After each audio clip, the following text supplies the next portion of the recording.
Olá, bom dia para você nesta quarta-feira, 4 de maio. Pode chegar, seja muito bem-vindo. Agora são 8 horas e 31 minutos no horário de Brasília. Nessa edição você confere, em 5 anos, real perde quase 30% do seu poder de compra. E atenção, hoje é o último dia para regularizar o título de eleitor para votar em 2022. E a gente fala também sobre o conflito no leste europeu. União Europeia apresenta plano de proibição total do petróleo russo.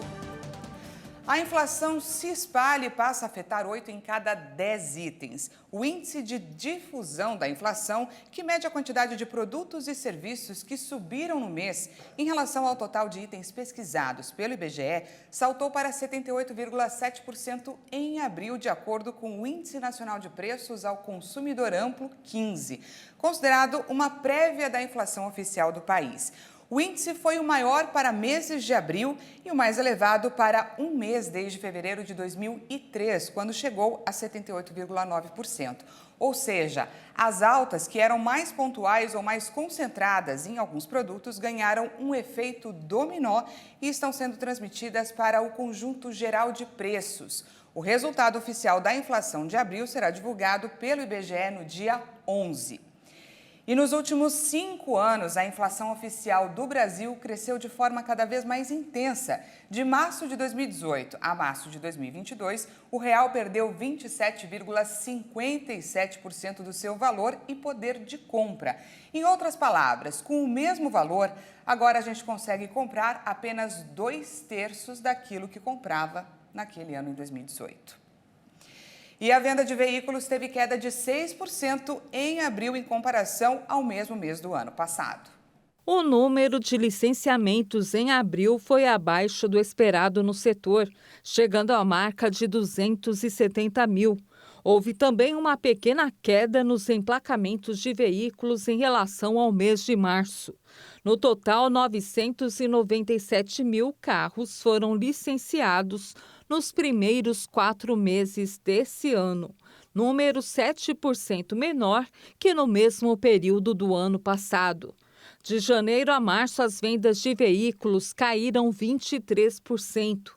Em automóveis e comerciais leves, os licenciamentos recuaram 26% em abril, chegando a 136 mil unidades. Entre os veículos pesados, como caminhões e ônibus, houve queda de 3%.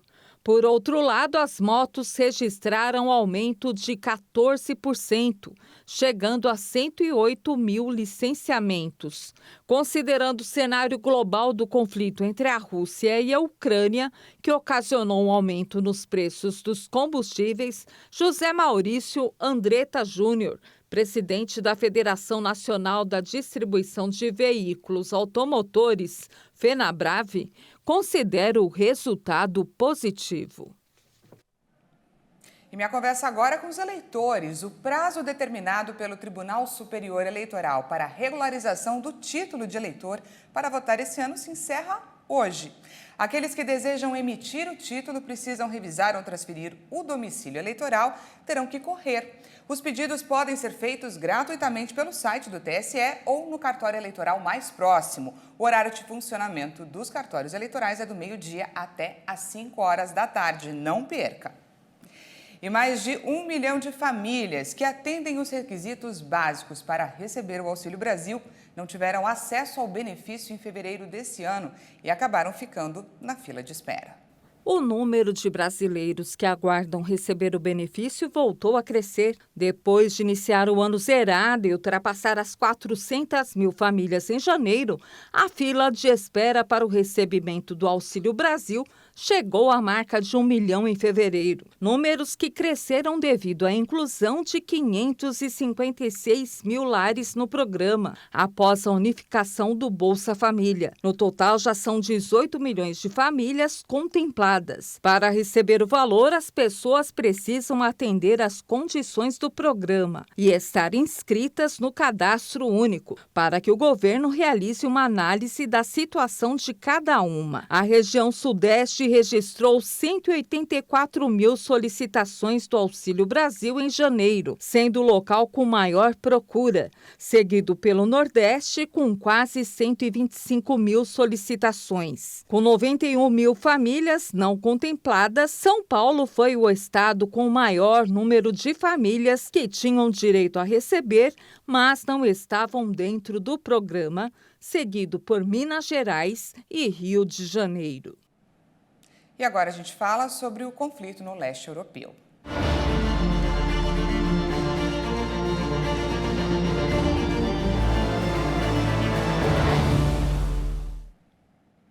Um novo pacote de sanções envolvendo militares, bancos e estações de rádio da Rússia foi anunciado nesta quarta-feira em resposta à continuidade da invasão da Ucrânia, que completa hoje 70 dias. Em discurso, a presidente da Comissão Europeia, Ursula von der Leyen, apresentou o plano da União Europeia para proibir totalmente a importação do petróleo russo. Segundo ela, todas as importações do petróleo cru russo serão encerradas em 6 meses, enquanto aquelas envolvendo produtos refinados vão acabar até o fim de 2022.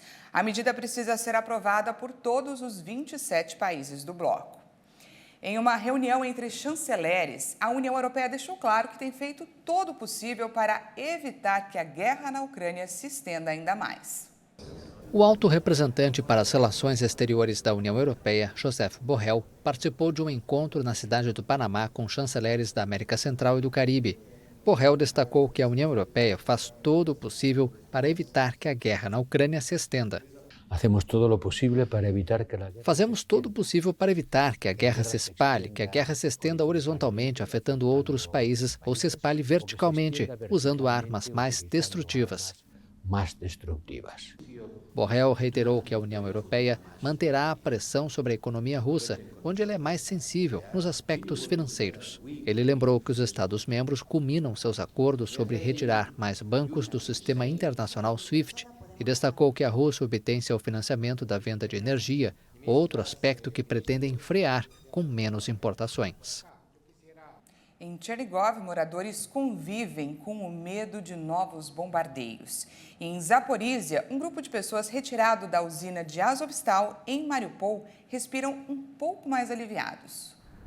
Ao norte de Kiev, a cidade de Chernigov não escapou das bombas russas. As marcas da ofensiva militar de Moscou estão por todos os lados. Em um prédio bombardeado, famílias inteiras vivem sob os escombros do que um dia chamaram de lar. Nos abandonaram. E não é só sobre mim. Há outros 171 apartamentos. Todas as pessoas aqui foram deixadas para trás.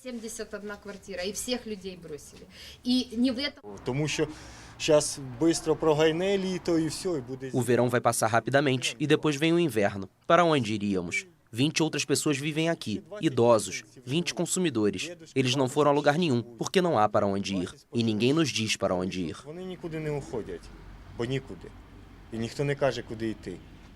Além do perigo constante de novos bombardeios, os moradores do local convivem com a falta de serviços, como água e gás. Longe dali, no sul da Ucrânia, moradores de Mariupol desembarcaram nesta terça-feira em Zaporísia. A caravana de ônibus urbanos estacionou ao lado de um centro de recepção improvisado, onde parentes emocionados aguardavam os sobreviventes. O grupo passou semanas sob bombardeios russos, refugiados nos túneis escondidos sob a grande usina siderúrgica de Azovstal.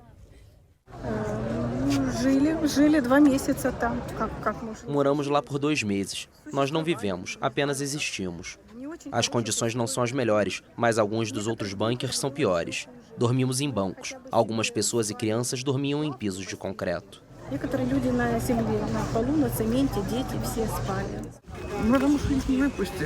Não trouxemos nenhum ferido, nenhum deles. Haverá outros comboios? Não sabemos. Eles serão resgatados? Não sabemos. Eles também não sabem. Tudo o que nos resta é chorar e orar. Para deixar a cidade, foi preciso passar pelo crivo das tropas russas.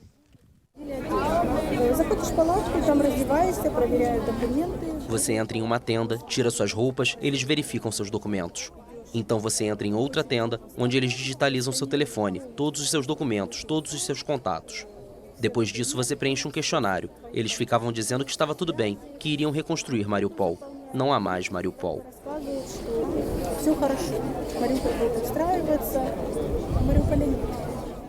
De acordo com a ONU, na siderúrgica de Azovstal, o último reduto da resistência ucraniana em Mariupol, ainda há civis presos, sem especificar um número exato. E mudando de assunto, o consulado dos Estados Unidos em Cuba começou a emitir vistos após 4 anos de suspensão por supostos ataques contra a sede diplomática. Os processos andam a conta-gotas, com poucos horários agendados para o primeiro dia. Elsa Menezes, de 81 anos, chegou em um andador junto com a filha Odalis Guerreiro, em busca de um visto humanitário para sepultar seu filho, um cidadão americano que morreu de câncer nos Estados Unidos. Tentamos tudo. Eu não pude vê-lo nem doente, nem ao menos pude fechar seus olhos. Há uns 2 meses, antes de vir aqui pedir e implorar por um visto humanitário para mim e para minha mãe, o que nos foi negado, não nos permitiram nem falar com eles. Agora eles disseram que vão abrir a embaixada. Nós voltamos outra vez porque não fomos capazes de dar ao meu irmão um enterro.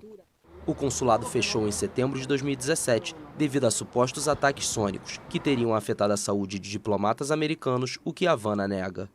Desde então, os cubanos tiveram que viajar a um terceiro país, como Colômbia e Guiana, para solicitar o visto para os Estados Unidos. Segundo o departamento responsável pela imigração e alfândega americana, de outubro de 2021 a março de 2022, mais de 78 mil cubanos ingressaram no país através da fronteira com o México. Cuba enfrenta sua pior crise econômica em 3 décadas devido aos efeitos da pandemia de Covid-19 e das sanções americanas. Nós vamos para o intervalo e no próximo bloco a gente vai falar sobre aumento nos planos de saúde, que deve vir acima do esperado. E você vai ver também que a Academia Teológica da Graça de Deus agora oferece educação à distância com um curso bíblico básico. Nós voltamos já.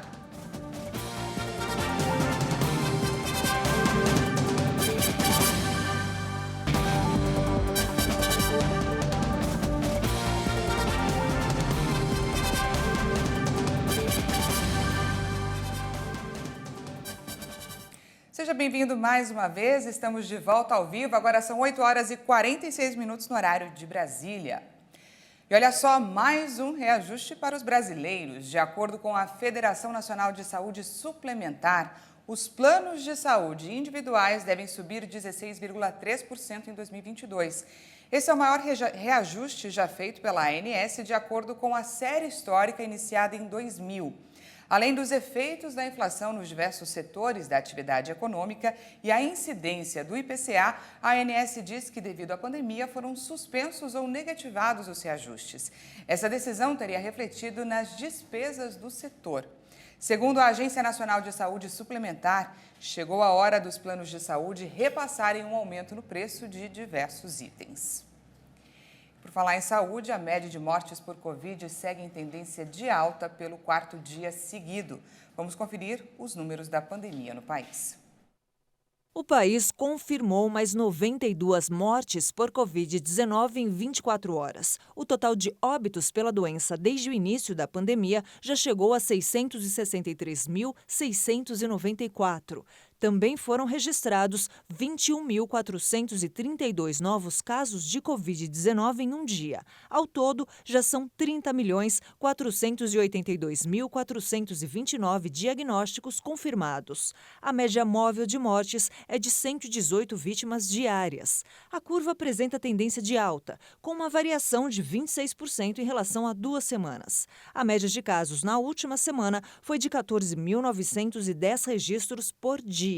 Os dados mostraram uma tendência de estabilidade, com variação de 6% em relação a 2 semanas. Agora o assunto é a vacinação aqui no Brasil. O país já aplicou mais de 435 mil doses de vacinas contra a Covid. Você confere agora o nosso vacinômetro. Segundo o Ministério da Saúde e as secretarias estaduais de saúde, a primeira dose foi aplicada em 83,20% da população, enquanto 76,98% dos brasileiros tomaram a segunda dose. E os que receberam a primeira dose de reforço, a terceira dose chega a 41,60% dos brasileiros. E olha só, um aplicativo de smartphone que pode identificar o Alzheimer e outras doenças e distúrbios neurológicos a partir da análise dos olhos foi desenvolvido por pesquisadores da Universidade da Califórnia, nos Estados Unidos. O aplicativo consegue obter os resultados através de uma câmera de infravermelho frontal presente em smartphones para reconhecimento facial, juntamente com a câmera selfie, para rastrear como a pupila de uma pessoa muda de tamanho e assim fornecer informações sobre as funções neurológicas. Essa análise tem o papel de diagnosticar e monitorar várias doenças e distúrbios que atualmente requer equipamentos especializados e caros, tornando inviável a realização fora de um laboratório ou clínica. Uma das principais ideias do aplicativo é baratear os custos, já que ele fornecerá o resultado sem precisar de um exame ambulatorial.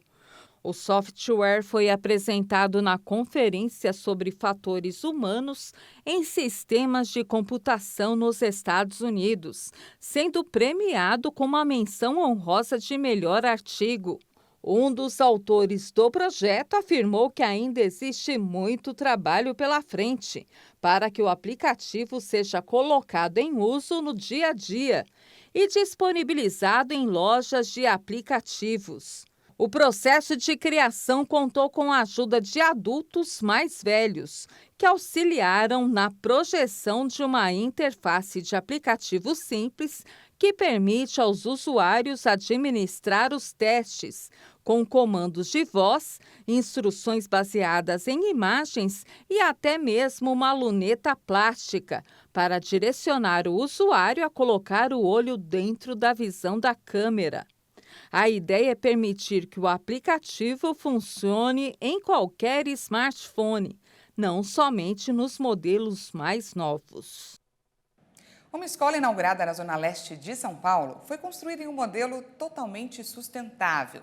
O projeto gerou 95% menos resíduos e utilizou 90% a menos de água.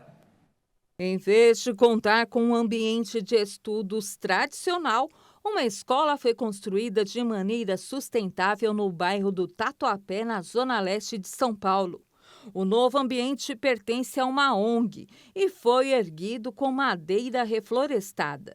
Além disso, todo o revestimento da construção foi feito com chapas e telhas ecológicas, produzidas a partir da reciclagem de 2,5 milhões de embalagens plásticas. O método de construção pouco conhecido no país é muito utilizado em outras nações, como Estados Unidos, Alemanha, Japão e Chile, para trazer maior agilidade às obras e criar menos poluentes. Em comparação com a construção civil tradicional, o projeto sustentável gerou 95% menos resíduos e utilizou 90% a menos de água.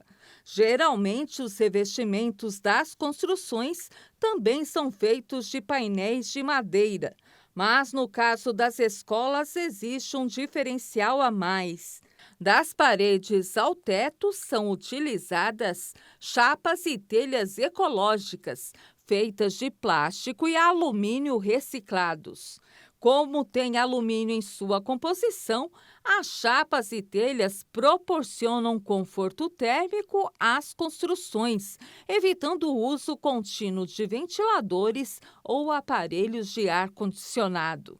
Segundo os fundadores, se esse método fosse utilizado por todo o país, o déficit habitacional seria drasticamente reduzido. A Academia Teológica da Graça de Deus agora oferece educação à distância. Atenção, as inscrições para o curso bíblico básico já estão abertas. O livro mais vendido do mundo é também um dos mais complexos. E entender toda a riqueza que nele há pode ser um desafio. Mistura muito a parte do intelectual com o espiritual. Para quem não tem costume de leitura é maior desafio, mas para quem tem hábito de leitura se torna um pouco mais fácil. Você tem que ler, prestar atenção, porque a palavra de Deus é revelação para a nossa alma.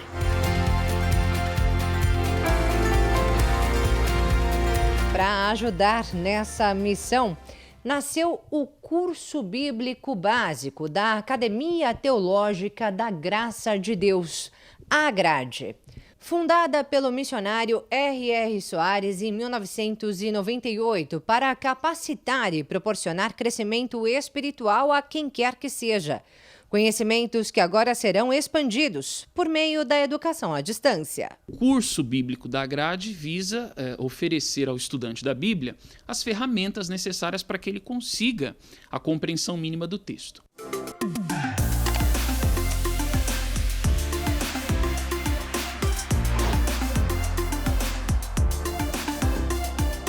O curso é estruturado em 3 módulos e o primeiro foi nomeado como a Bíblia. Olá, sejam muito bem-vindos ao Curso Bíblico Básico via distância. Então explicamos que se trata de um conjunto de livros, falamos um pouquinho a respeito da formação do cânon, ou seja, por que alguns livros e outros não. O segundo módulo é o Panorama Bíblico, com o estudo da história de Israel. E na lição número 1, esse panorama vai começar falando sobre o Antigo Testamento. É uma história longa, então para que o estudante consiga ler, e geralmente o Antigo Testamento é o que traz um pouco mais de dificuldade, para que ele consiga entender bem, é preciso que ele conheça a história, porque por mais que o livro seja inspirado, ele não está descolado de um contexto histórico. E no último módulo, o aluno vai aprender sobre a vida cristã. E nessa lição número 1, nós vamos estudar sobre a aliança, uma das temáticas mais importantes da palavra de Deus. Então vamos falar a respeito das alianças, vamos falar a respeito de fé e outros temas. Um curso para todos aqueles que têm o desejo de aprofundar seus conhecimentos sobre a Bíblia. Independente de credo religioso, o curso tem uma linguagem completamente acessível e é para todos aqueles que quiserem aí um primeiro contato com a Bíblia, para todos aqueles que quiserem realmente aprender um pouquinho mais a respeito da Palavra de Deus. O curso bíblico básico da Academia Teológica da Graça de Deus tem duração de 4 meses. O valor total do curso é de R$ 300, dividido em até 4 vezes. O pagamento à vista tem desconto de 10%. Para fazer o curso à distância, o aluno vai precisar de internet superior a 5 MB de velocidade e pelo menos 2 GB para download do conteúdo das aulas. Mas a AGRADE também dispõe desse e de outros cursos presenciais, como música, línguas e o curso bíblico avançado, que são ministrados nas instalações no Rio Grande do Sul, Bahia, Rio de Janeiro e aqui em São Paulo, a apenas 100 metros da estação Sé do metrô.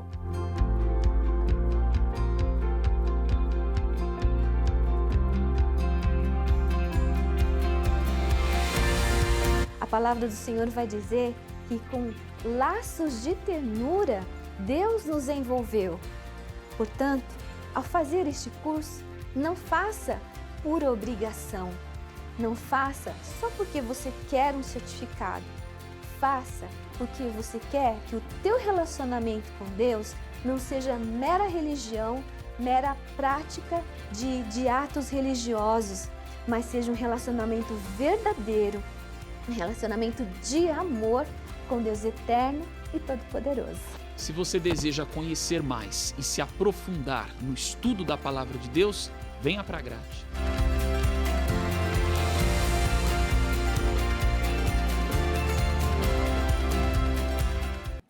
É isso aí, convite feito. Essa edição fica por aqui. Mais uma vez, obrigada pela sua companhia. Às 10 horas, Patrícia Verelic chega com mais informações. E à 1 da tarde, eu e ela esperamos por você até lá.